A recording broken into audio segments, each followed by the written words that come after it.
Kung kanina pong umaga ay tinulungan tayo ng ating pastor na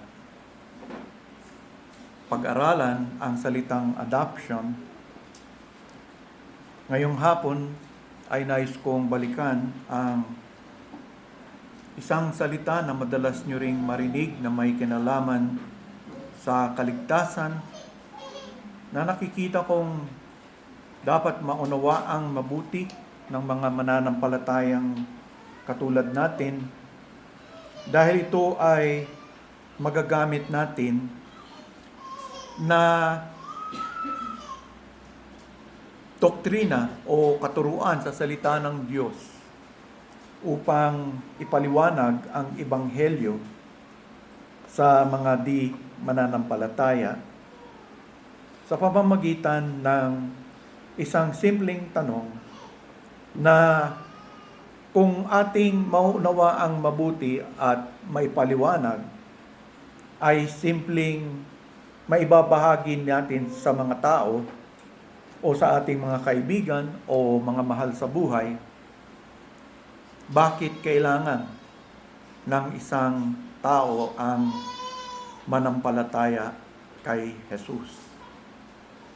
Ito po yung katanungan na makikita o binanggit din ni Job sa chapter 9 verse 2. Katanungan na pinag-uusapan madalas ni Pablo sa kanyang mga sulat. Sa Job 9 verse 2, how can a man be righteous before God? So, nung bata pa akong Kristiyano, yung tanong po sa ginagamit at itinuro sa amin sa evangelism ay, if you die right now, where do you think you will go? Do you believe you will go to heaven or you will go to hell? Pero ito ay isang tanong na napakagandang gamitin, lalong-lalo na sa mga kaibigan o kaopisina natin, na pwede natin silang tanungin kung ano sa palagay nila ang maaari nilang itugon sa katanungang, how can a man be righteous before God? Nung tinatagalog ito, iba-iba po yung pagtagalog ng iba't ibang mga Pilipino. Meron pong nung una, paano maaaring ariing ganap ang isang makasalanan? No? Nung unang marinig ko yun, ano bang ibig sabihin na ariing ganap? No? O meron naman na tanong na yung ginamit ni Pastor kaninang umaga, paano mapapawalang sala ang isang nagkasala? Diba? Yun yung kanyang pagpapawalang sala o pag-aaring ganap. Doon naman sa hirap magtagalog, ikinakabit doon sa English yung sasabihin lang nila, paano magiging matuwid, no? Ang isang makasalanan sa harapan ng Diyos. So ano man yung gamitin ninyo na sa tingin ko maring kinalakayan yung Tagalog sa bagay na ito, siguro pare-pareho ang tanong na yon sa Tagalog. Ang mahalaga ay yung ibibigay na kaunawaan na itinuturo ng salita ng Diyos, na maaari nating sabihin sa isang kinakausap natin, papaano ba ito sinagot mismo ng salita ng Diyos. So yan po yung interest natin sa hapong ito sa ating pag-aaral. So samahan niyo ako sa paghingi ng biyaya mula sa kanyang mga salita, ang bagay na nais nating pagbulay-bulayan. O aming Panginoon, kayo ang nagtuturo ng katotohanan. Kayo, Panginoon, ang katotohanan Kayo, Panginoon, ang nagkaloob nito sa amin. Humihingi po kami ng tamang kaunawaan at kung loloobin nyo ay magamit din naming isang means at isang instrumento upang maipahayag sa iba ang Ebanghelyo. At umaasa po kami, Panginoon, na sa munting pag-aaral na ito, ang mga bagay na hindi malinaw ay magiging malinaw. Ang mga bagay na kulang ay mapupunuan. Linawin po ninyo para sa amin, punuan po ninyo sa amin ang doktrinang madalas naming marinig, justification by faith. Ito pong aming inihiling sa inyo sa ngalan ng aming Panginoong Jesus. Amen. So, nais nating tingnan ang nature mismo ng katuruang justification by faith. Pag binabanggit po yung salitang justification, ang kailangan pumasok na kaagad sa isang mananampalataya o sa isang tao ay yung tinatawag na human courtrooms. Kasi ito po yung pinaka-konteksto ng justification. Ito po yung ibinibigay na larawan. Di ba sa balita yung dating presidente natin, si Rodrigo Duterte, ay nakaharap at haharap sa hukuman. Si Vice President Sara haharap din sa hukuman ng mga senador. So magkaiba po yung hukuman na yon, pero pareho pa rin yung larawan that it is a picture of a courtroom na kung saan may tinatawag na judge. At ano yung papel ng judge?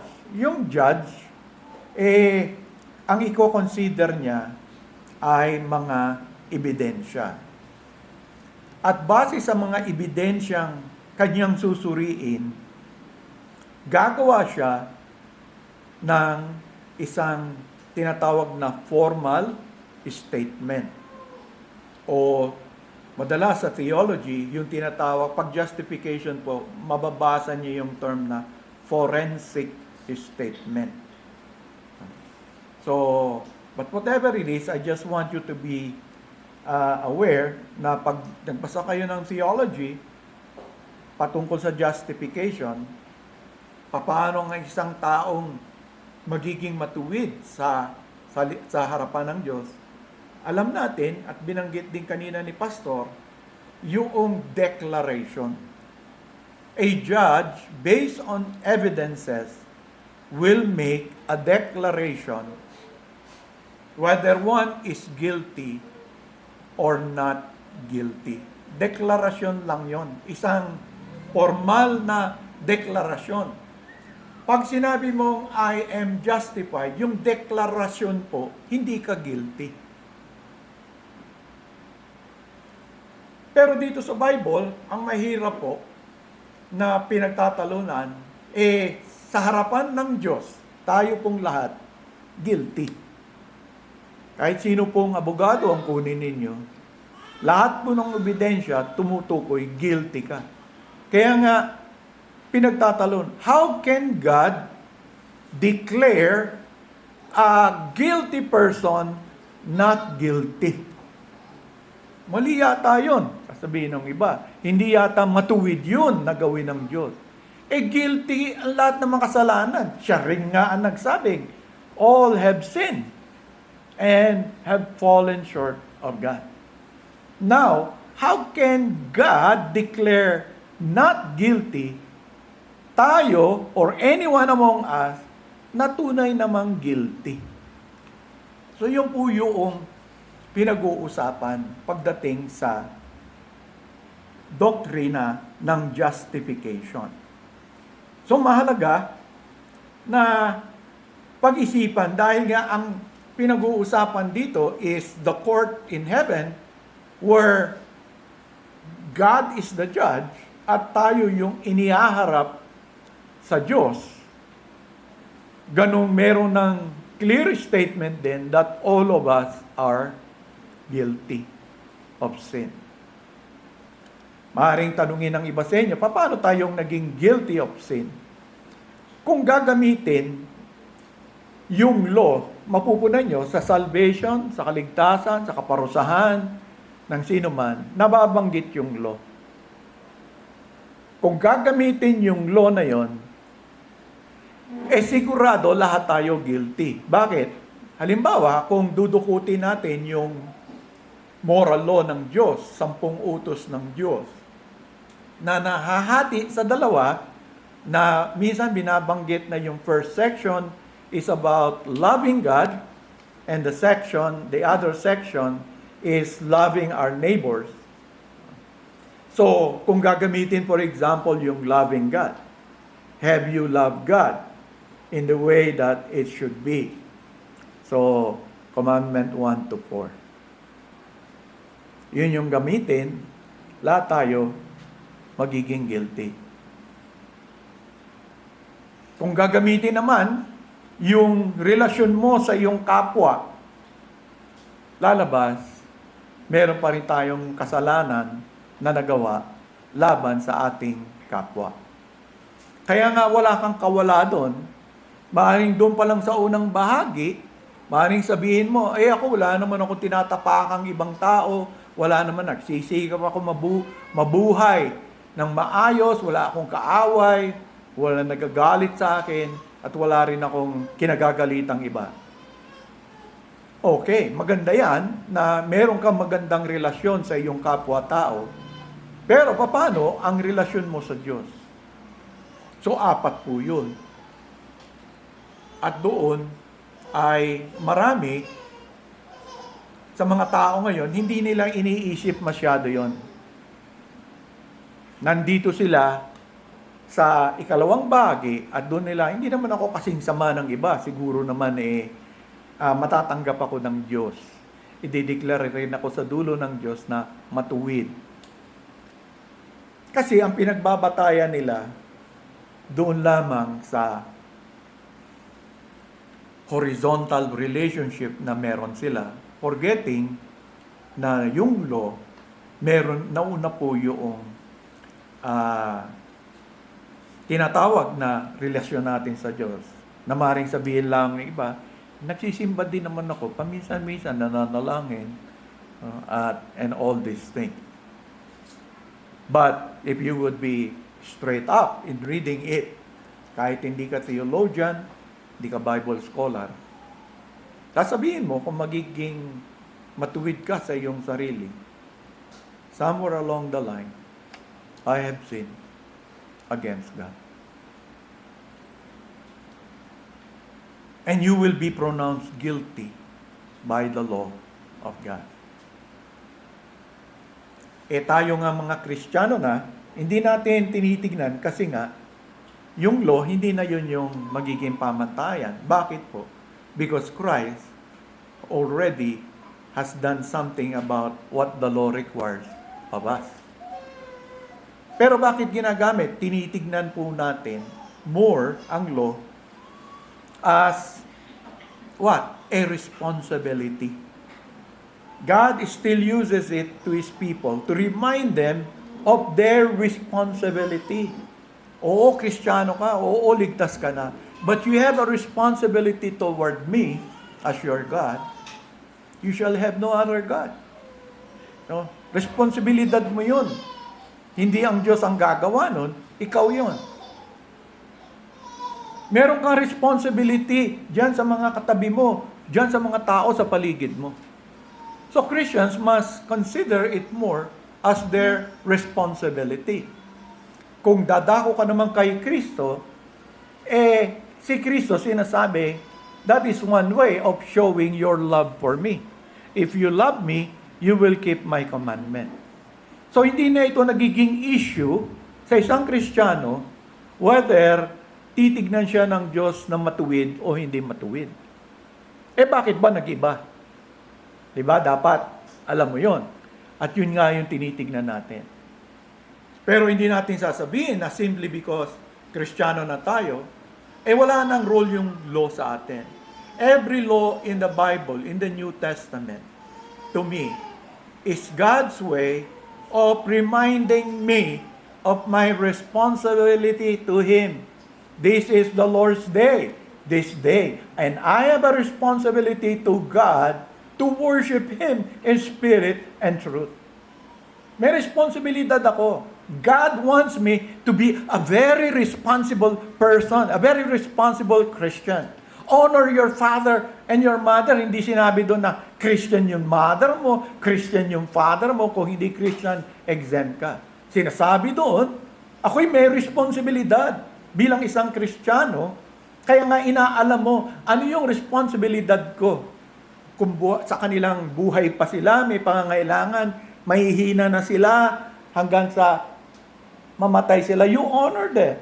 You may prepare their burial. You may bring them to a proper, So lahat yun, tinitignan ng isang mananampalataya. And I suggest that you consider that as God reminding you of your various responsibilities while you are yet here in this world. And God is going to help you how to do it, how to fulfill it. Kaya nga maraming sinasabi doon sa Scripture. Diba? Sa mga epistles ni Pablo, kung makikipag-usap ka sa mga unbeliever, dapat yung speech mo is seasoned with grace. Pero mga Kristiyano, and the Bible will tell us, it's not talking about your right. The world is destroying many Christians because Christians still insist they're right. No. The Bible teaches you have a responsibility before God. A Christian responsibility toward God, a Christian responsibility toward others. Hindi pa rin magsuot. So, when you think about the law, dyan gumugulo yung mga Kristiyano. Diba? Kasi, iniisip nila, ligtas na sila, and I am no longer under the law. So, anong ibig sabihin na you are not under the law? So, yan po yung mga nagsasama-samang mga pananalita, even in justification, because yan ay lalabas dahil nga lalabas doon na tayo ay guilty dahil nga may nilabag tayo na law. So una nating dapat isipin sa nature ng justification, ang justification po is solely the act of God. Wala pong yung ideklara ka ng Diyos o ideklara ka na matuwid. Yan ay nagagawa lamang ng Diyos. Hindi natin pwedeng gawin yon. Ako bilang pastor, hindi ko pwedeng ideklara kayo na kayo'y matuwid sa harapan ng Diyos. Ang Diyos lamang ang gumagawa niyan sa atin. Justification is not something human beings do. Wala po tayong part sa justification. Alam nyo, sa doktrina ng kaligtasan, ang dami nating part Pero hindi ko ibig sabihin na dahil sa part na yun, pag nagawa mo, maliligtas ka. Ang ibig ko lang sabihin, may inaasahan sa'yo. Halimbawa, repentance. God will not repent for you. You are the one supposed to repent. You are to call upon Jesus to save you. The Father will not call Jesus His Son for you. Na iligtas ka. Kailangan ikaw mismo. Para mapatawad ka sa iyong mga kasalanan ng Diyos Ama, kailangan hingilingin mo yon. God will not automatically forgive you of your sin. Kailangan lumapit ka sa Kanya. So, sa isang banda, masasabi ko na parang meron kang nagiging part. Pero sa justification po, wala kayong masasabi. Wala kayong pwedeng isabit. Lahat po yun, hindi po maaari. Why? Because justification is not connected with any human activity. Yung repentance, human activity lang yon. Calling someone is just a human activity.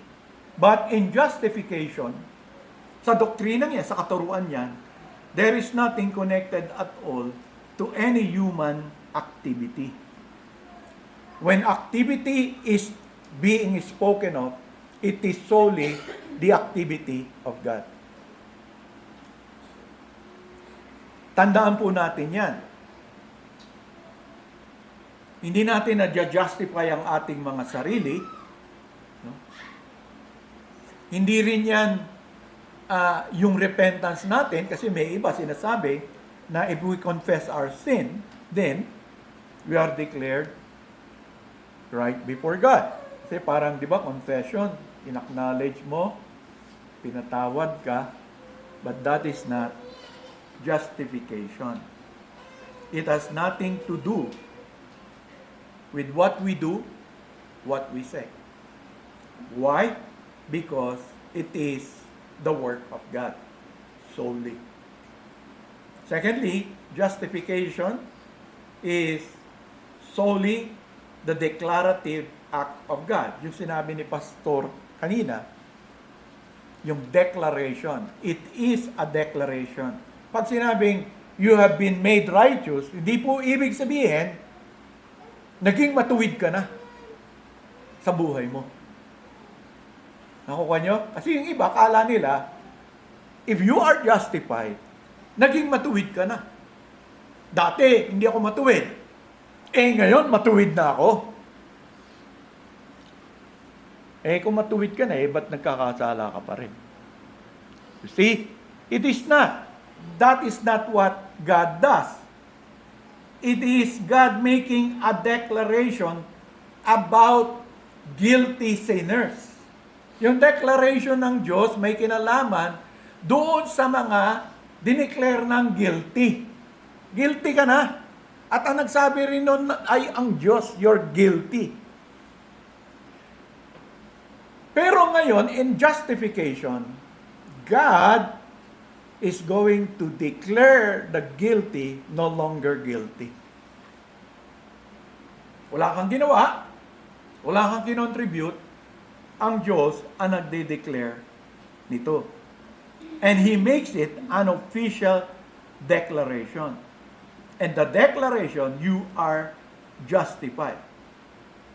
So, sasabihin natin na yung justification ay work ng Diyos in declaring a guilty sinner now to be righteous before His sight.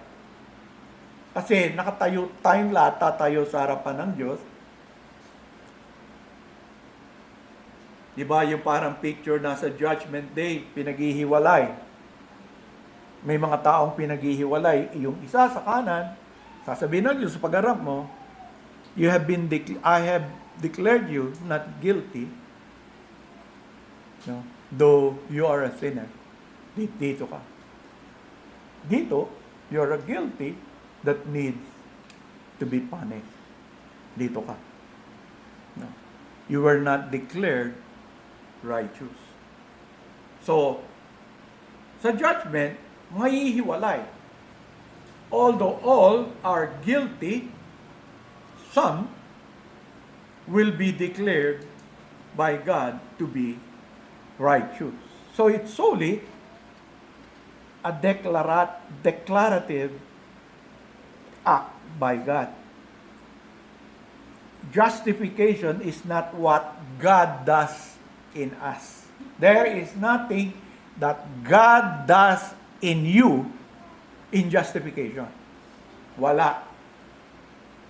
Nakukuha nyo? Wala siyang ginagawa sa buhay mo.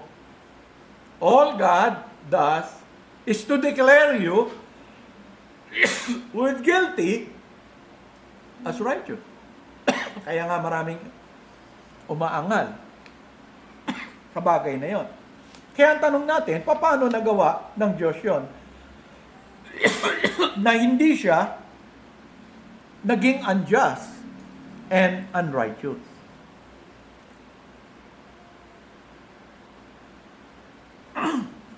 So, I hope malinaw sa inyo that the person that God justifies are people who have been declared guilty. So, nais nating pangalawa tignan, ano yung naging basihan ng Diyos at ano yung magiging basihan ng Diyos to declare anyone who is guilty because all of us have sinned against God. Para sabihin niya one day, you are in my sight a righteous person. As far as I am concerned, you have been declared righteous. Okay?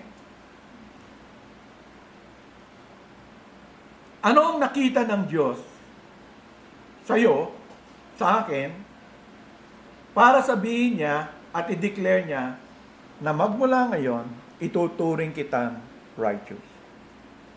Diba? Yun ang gusto nating malaman eh. How can we be righteous before God?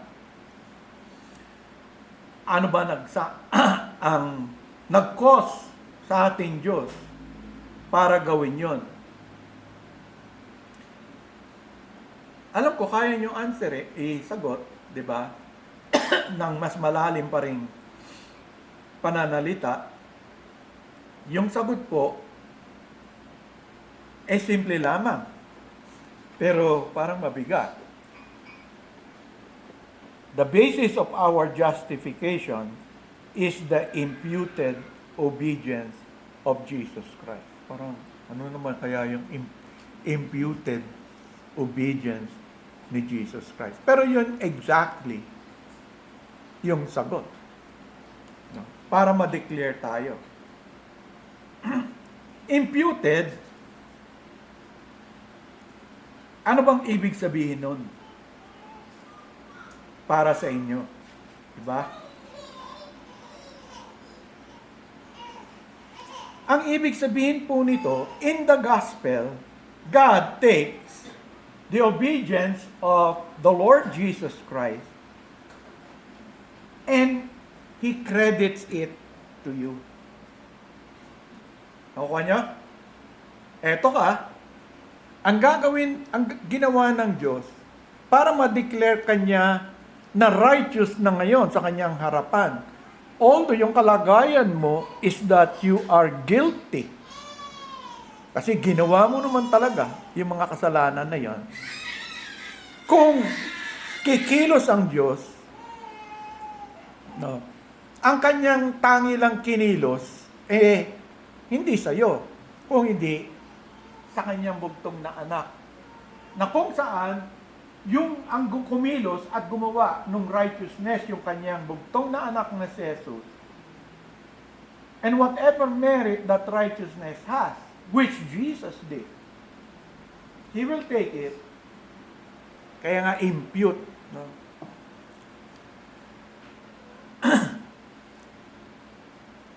I-credit, yun ang impute, i-credit ito sa'yo. Ano ba yung obedience na yon ni Christ na nakikredit sa atin? Number one, di ba, si Jesus ay naging taong katulad natin, isinugo siya, yung buong buhay niya, kung ano man tinakbo nun, yun yung obedient. Isang bahagi. The obedient life of Jesus Christ throughout the life na binigay ng Diyos sa Kanya. Kung 33 years yun yung length. Magmula nung ipinanganak siya, at sinasabi nga, ang conclusion ng Bible, hindi siya nagkasala laban sa Diyos. Yung pangalawa pong binabanggit ng mga theologian, mga magagaling po sa Bible, meron pong may specific mission si Jesus Christ. siya rin nagsasabi, I lay down my life voluntarily for my sheep. See, yun ang mission niya. To lay. Kaya nga nag-struggle siya, pero in the end, no, ipinagkaloob niya, even at the point of death, yung kanyang buhay. Ano man yung hirap, diba? In John 6:38, for I have come down from heaven, not to do my will, but the will of Him who sent me. So may specific siyang sinasabi na will ng Diyos, kanyang tinatawag na Ama, na nagsugo sa kanya. In John 10:17, therefore my Father loves me, because I lay down my life, that I may take it again. No one takes it from me, but I lay it down of myself. I have power to lay it down, and I have power to take it again. This command I have received from my Father. Very specific yon. Hindi yun yung basta namuhay siya katulad natin sa mundo na ito for 33 years, and we say, hindi siya guilty. There's nothing in his life. In those 33 years, he was here on earth mingling with us, doing these things and doing those things. Even when he was a child, there was no sin found in him. Okay? Pero yung pangalawa, may kinalaman doon sa specific command. Kaya nga sabi niya sa John 17:4, I have glorified you on the earth. I have finished the work which you have given me to do. Tapos nagbigay ng interpretation si Paul nung nagsusulat na siya. Diba? Nakilala ni Pablo ang Panginoon, nagpakilala ang Panginoon sa kanya, and later on sa kanyang pagpapayag, ganito ang interpretation. Philippians 2:8 ni Pablo. And being found in appearance as a man, he humbled himself, referring to Christ, and became obedient to the point of death, even the death of the cross. Therefore God also has highly exalted him and given him the name which is above every name. So that is Paul's interpretation, I believe, of John 17:4, where it says, sabi ni Kristo, I have finished the work which you have given me to do. Yan pala, it is His work. Yung pinag-aaralan natin sa Wednesday, na nakapos po ng konti, the cross work of Christ in the terms of na specifically tinukoy dito sa Philippians ni Paul as the death of the cross.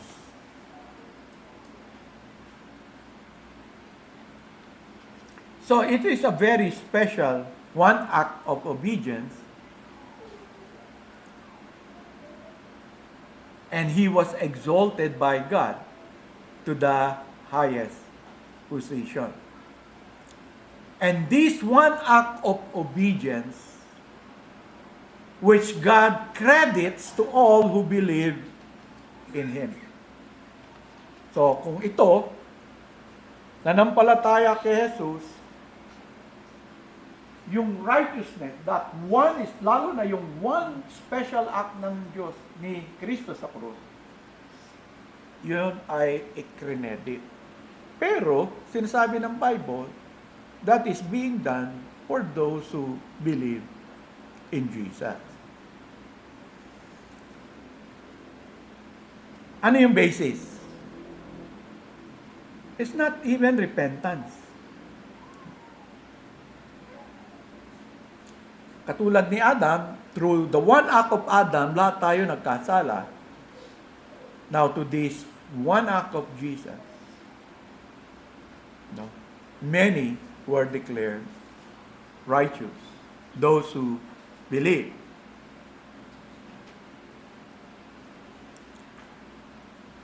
So yun yung nagiging connection natin o nung tao that is declared righteous. The basis is not repentance, because no repentance will merit it, only the obedience of Christ. Yes, repentance, mahalaga. Pagsisihan natin yung kasalanan natin ginawa natin sa Diyos, mahalaga. Magkaroon tayo ng ganyang desire sa ating buhay, but that does not secure itong justification natin. Hindi po. Ang tinutukoy na obedience dyan is Jesus Christ giving His life for His people. So what does God require sa ating kaligtasan? According to Romans 3 and Galatians 3, God requires perfect obedience to the law, which we cannot do. Ano ba nire-require ng Diyos? You read Romans 3, you read Galatians 3. Isa lamang, obedience to His law. He requires perfect obedience to every part of the law, every moment of our existence na ibinibigay ng Lord. Ibig sabihin, kung ako yon, kung 70 years old na ako ngayon, going 71, yung requirement po nagsimula, hindi naman nung nasa tiyan pa ako. I believe when I was actually birthed. Yun na. Kaya nga sa mga anak natin, di ba, inilalapit, idinadalangin natin sila sa Panginoon kahit nasa tiyan pa lamang sila ng kanilang mga magulang. No? Napakahalaga. Bakit? Kasi, di ba, yun yung image of God nila sa mga magulang. No? You image forth God as a creator. Di ba? Yang anak nyo, kayo gumawa niyan. No? Kaya pagsisihan nyo yan. Kagagawan nyo yan. Pero kayo din yung nagsusustain.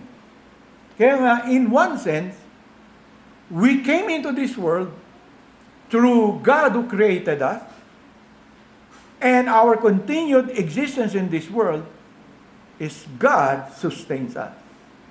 And so when Christians are born again, the same thing is happening again. God created us through what? Being born again, regeneration, through the power of the Holy Spirit, and the one sustaining it, the one developing it, remains to be God. Through the work of sanctification, using gifted men, using the church, using trials and testings and afflictions in life, suffering sometimes, ang daming ginagamit. Iba-iba. And all comes from God. Because He is the sustainer. Kaya, when we think also about Jesus, the one who began all these things sa ating buhay, the new life that we have, He will finish it. Siya. Hindi ikaw. Hindi ako. Siya. So, napakabiyaya. Kaya nga sinasabi natin, yung kaligtasan, biyaya talaga.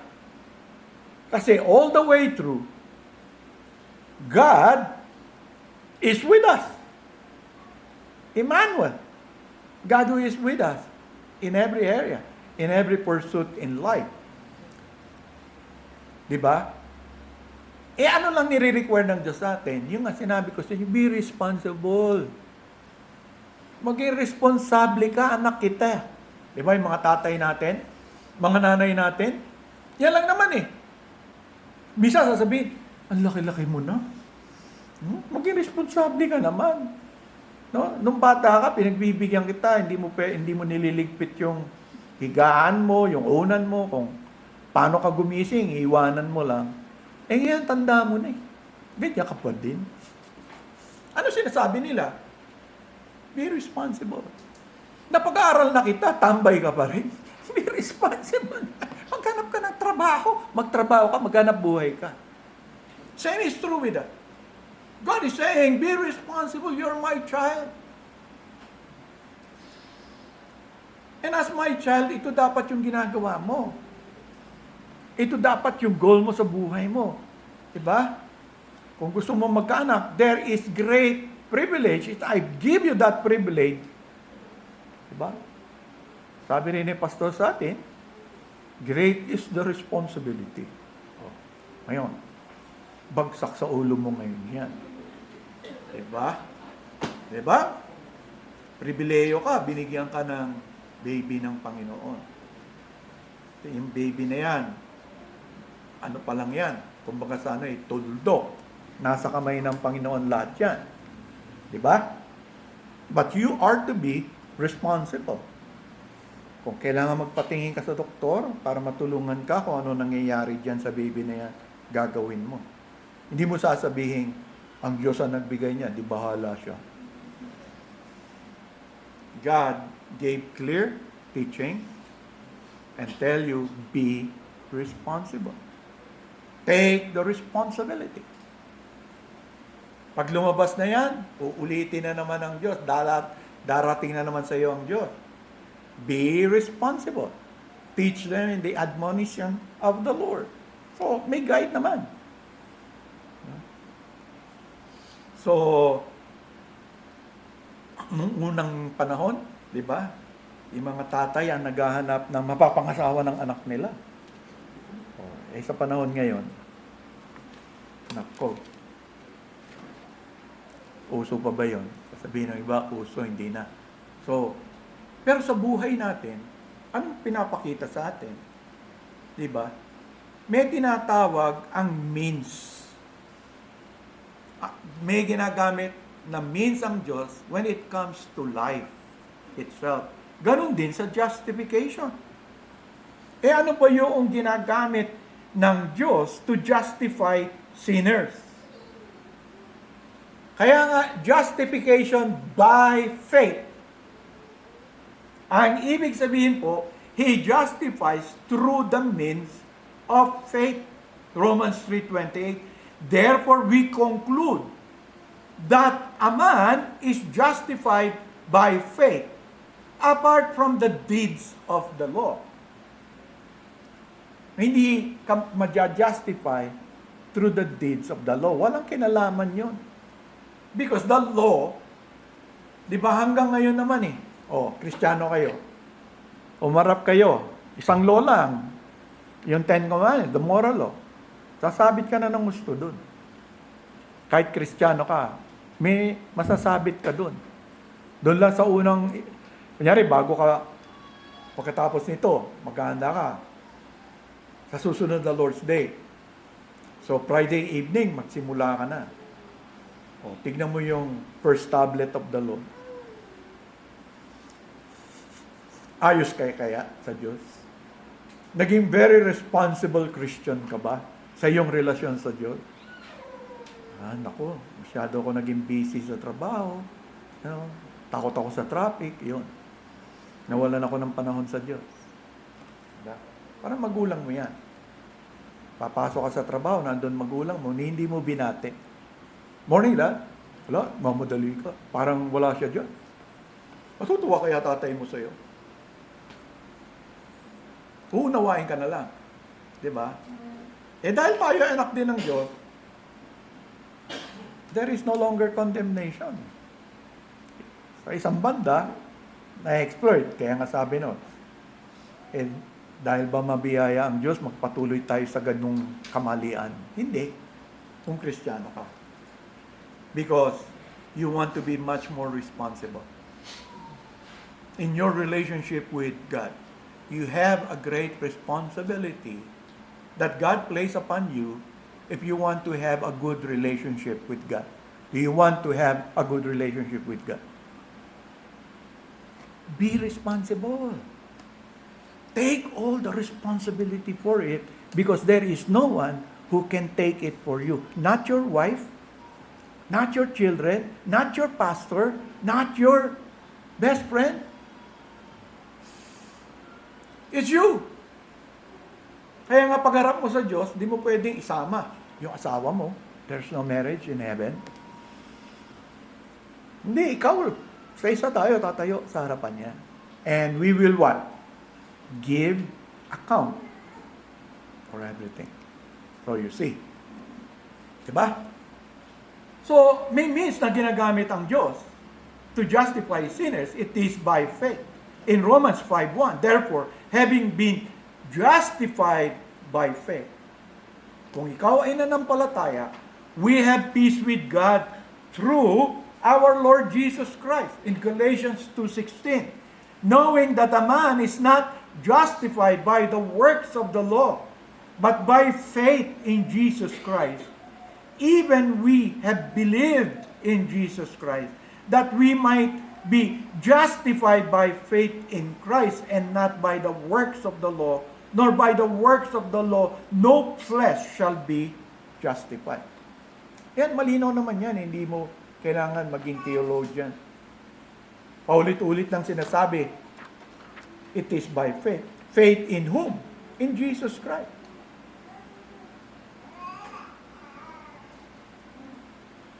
It is believing in the Lord Jesus Christ. This is the simple means in which God pronounces people as justified. Because no amount of work can. It's faith in His Son.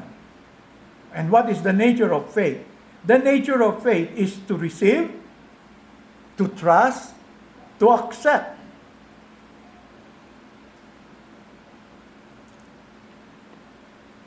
And traditionally, among Reformed Christians, they would say faith begins with knowledge, and then faith moves to agreement, and then faith moves to trust. Yan, mga Reformed Baptist yan. Madalas kong marinig sa kanila yan, na it begins with knowledge. And then faith moves to agreement. Will you agree? Kaya nga, we always challenge other Christian or other people. You can read the Bible for yourself. Ako parating ganon, paulit-ulit ko siya sabi. Many people are claiming they know Christ. What do they know about Christ? What did they do with what they know about Christ? O, yun naman. So, pag binuksan mo ang Biblia, Christ, if you want, you can just read the Gospel or Christ. Pag the Gospel, nire-recommend ko parati, John. Oh. Because there, marami si Jesus na I am. Maraming i-claim si Jesus Christ. So you will have knowledge. I am the resurrection and the life. Sabihin ni Christ. So, faith begins with the knowledge. And then, faith moves to agreement. Will you agree with what Jesus Christ claims? I am life. If you believe in me, do you believe that? See?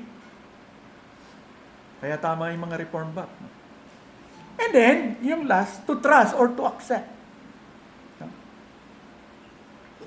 Doon nagmumove yung faith to trusting. I am trusting that Christ is not lying. I am trusting Christ is not deceiving me.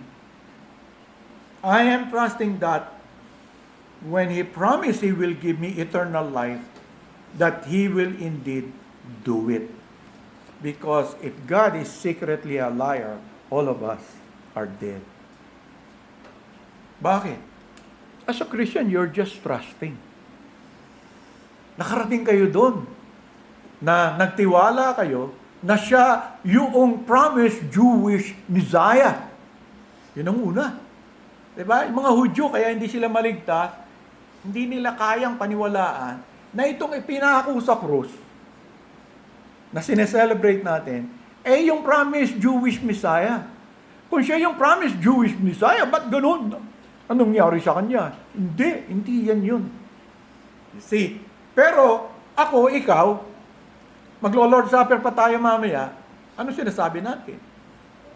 I am trusting that He who is Jesus of Nazareth, the one who died, the one who resurrected, is the promised Jewish Messiah. And I believe Him, and I trust Him that through Him, my sins will be forgiven, that through Him, I will have eternal life, and that through this Christ, when He returns again, He will take me to be with Him forever and ever. That's my faith. And I trust that He will do it. You see? Knowledge. Agreement. Do you agree with what He's saying? If He's saying, I am the Son of God, I will forgive you. Who is this man who forgives sins? Blasphemy, sabi ng mga Jew. Diba? That Christ is blasphemous. Who can forgive sin except God? So if you believe Jesus forgives sins, then Jesus must be God. Because God is the only one who forgives sin. There is no one else. So, kaya nga, mas maganda basahin yung dyan sa iyong sarili. Tapos ikaw magsulat dun what Jesus Christ is claiming. And then ask yourself, kaya nga, yun, do you believe me? What do people say about me? And then he will ask his disciple, what do people say about me? People say that you are this, you are that, you are this, you are that. Who do you say? Ikaw mismo, that I am. See, you have to come to that point in your life na you have to really make that decision. Nobody will decide for you. Hindi po ibig sabihin ng mga narinig yung doktrina ng election, mga limited atonement, and all these things. That in your salvation, Christ is the one who will decide. No. You have to decide. After God giving you knowledge, you have to decide whether to believe or not. Whether, if you begin to believe, it must end up to be something that you trust in your life. Totally. Wala kang idadagdag. Kaya nga sinasabi, hindi pa pwede yung believing in Christ plus good work. You see? Then you have not trusted fully kasi ang kiniklaim ni Christ, I am the way. Siya lang. Kaya nga, maraming galit sa Kristyanismo. Why? Because Christianity is very, very exclusive. Kung naalala niyo yung teaching sa atin ni Pastor, kanina, di ba? There are many ways to God. Sabi ng iba. Pwede ito, isa lamang naman yung Diyos na yan. The Bible will never do that. Kaya people hate Christianity because it is too exclusive. It will not entertain any other God. Only Yahweh is God. Only His Son is God. Only the Holy Spirit is God. And there is no one else.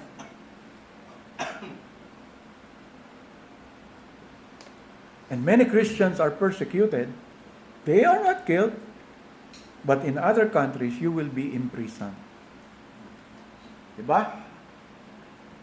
Ano yan? Mga democratic country in Europe will imprison you for that.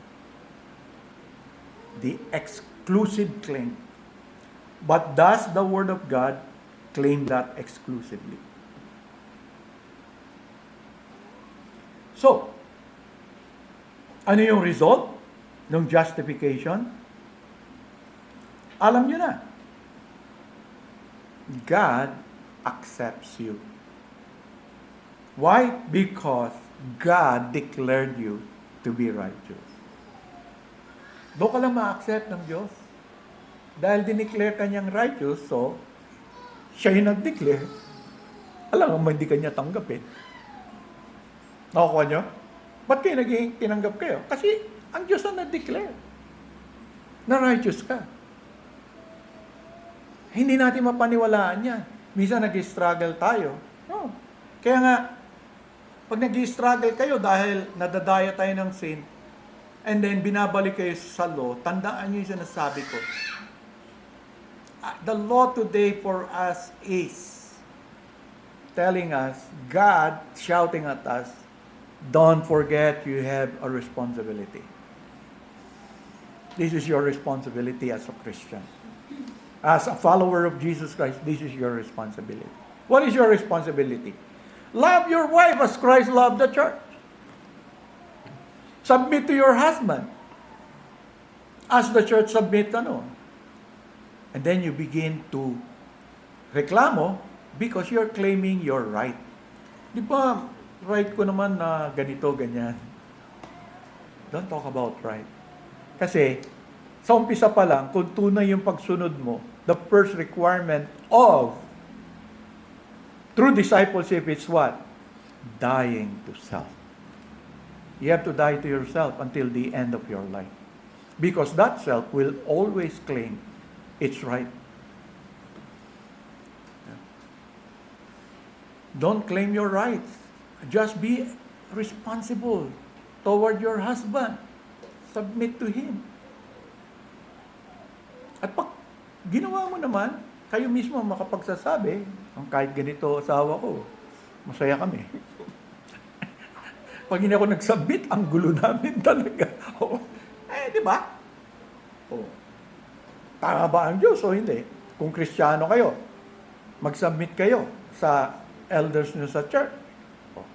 Sabi ng Diyos, pwede lang kayong hindi mag-submit kung iuutos sa inyo, mali-mali, laban sa aking kalooban. So we say na it result into peace in that relationship. Diba? Kunyari, mga bata, obey your parents in all things. What? Nung una nabasa kayo, buti matanda na ako, sabi ko. Hindi na ako under nun. Diba? Sasabihin mo, parang wala na akong right. The Bible never talks about right. Kaya nga sabi ni Christ, if you cannot die to yourself, you cannot follow me. Forget about being a Christian. Forget being my follower. You cannot.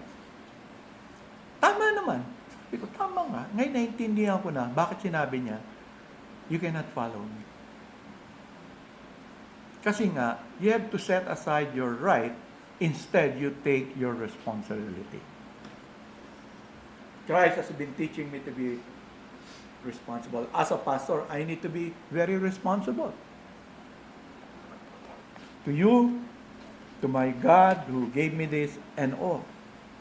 Diba? Kahit na magulo na yung buhay natin, kung i-acknowledge natin that Christ is our gracious ruler, there is a way by which Christ can still bring something good out of the bad situation. Kaya nga sinasabi natin, God is able to work all things together. Kasi nga, He uses even suffering, He uses trial, He uses ungodly neighbors or office mate na makulit. Ano ba yung mga reklamo ng mga Christian? Do you know, God uses people. Those kinds of people. Kasi kung hindi pwedeng gamitin ng Lord yon, dapat patay na kayo. Nasa langit na kayo. Para lahat ng nakapaligid sa inyo, holy. Ngayon, kung gusto nyo pang mababuhay nyo, tanggapin nyo yung realidad. No? Na dito sa mundo na ito, no, talagang punong-puno. Sinabi na ni Christ yun, in this world you will have tribulation. Iba-ibang uri ng tribulation, magpasalamat kayo. Hindi yan yung tribulation na pinagpe-pray natin. Pag sinusulat ni Pastor, pag-pray natin yung mga nandun. Grabe yung tribulation nila. Tayo, tribulation nyo. No? May nanliligaw sa inyo. Ang kulit-kulit. Hindi nyo naman type. No? Diba? Babae, gigil na gigil. Ako, bakit ba ito? Huwag kang makadikit-dikit sa akin. Ano? So, may mga ganon. Tribulation ba yun? No? Ano yung pastor? Kaartihan lang yan. Sabi ng iba. But, we laugh at it, but it can annoy you. There are so many things. And sometimes, we almost cry. It's nothing if you read. Kaya nga, magandang pinagpe-pray itong mga suffering Christian. Because you will greatly be thankful. Kami minsan mag-asawa, papasalamat kami.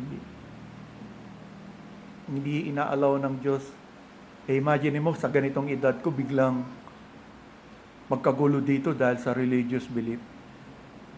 Siguro kayo, kaya ko. Kaya nyo. Ewan ko ako. Sa tanda ko na ito, baka hindi.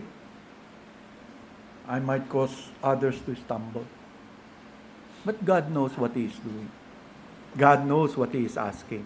He is not asking you, to produce something in order that He might accept you. He's pointing you to Christ.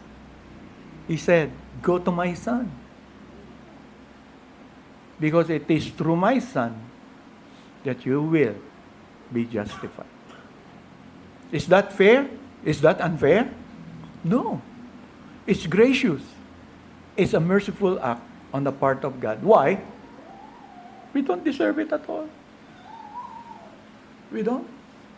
And yet God is willing to give it to you and to me freely. Yun po yung sineselebrate natin sa Lord's Supper. Hindi natin kaya bayaran. Wala tayong kung anuman sa atin para mabayaran lahat ng kasalanan, pero may nagbayad. Yung nagbayad na yon, kaloob din ng Diyos. Anak niya yon, binigay sa atin. Sino ba tayo para yun? And then, you go deeper and deeper, you realize that even the faith you have is a gift from God. All the more, you will be grateful and thankful to Him. You will ever be praising Him. And then, i-include mo yung present life mo ngayon. Matagal na akong Christian, pero bakit may ganito pa rin akong struggle? Diba? All the more you say, how gracious God is, na hindi niya ako ina-abandon. He continues. Because He is faithful to His promise that He will bring it to pass. Yung promise niya sa atin. A complete and thorough salvation. Is there anything unfair on God? Is there anything unjust in this God? No. There's none. And it is my prayer that you who have been given knowledge, nandito kayo ngayon sa second stage ng buhay ninyo, will you agree with what you are hearing from God and from His Son Jesus Christ? Will you place your trust in that? Binigyan niya na kayo ng knowledge. Others don't even have that knowledge that you have. But what you do with that knowledge, it is up to you to decide for yourself. God will not decide for you. You will. And you must. Or else you won't be saved at all. But in agreeing, you must put your trust fully on Him who died for us and saved us from our sins. Tayo po'y magpasalamat sa ating Diyos. Marami pong salamat, Panginoon, sa salitang ipinagkaloob mo sa amin. Napakalaking biyaya na ipinagkakaloob mo. Pare-pareho sa amin dahil kami lahat ay makasalanan. Kami lahat ay guilty. Wala po isa man sa amin dito makapagsasabi that we have been separated by God from others because we are better than them. We are much, tamed than them in terms of sin, that we are much more like this or like that. justification happens in the context where all of us have been guilty before your sight.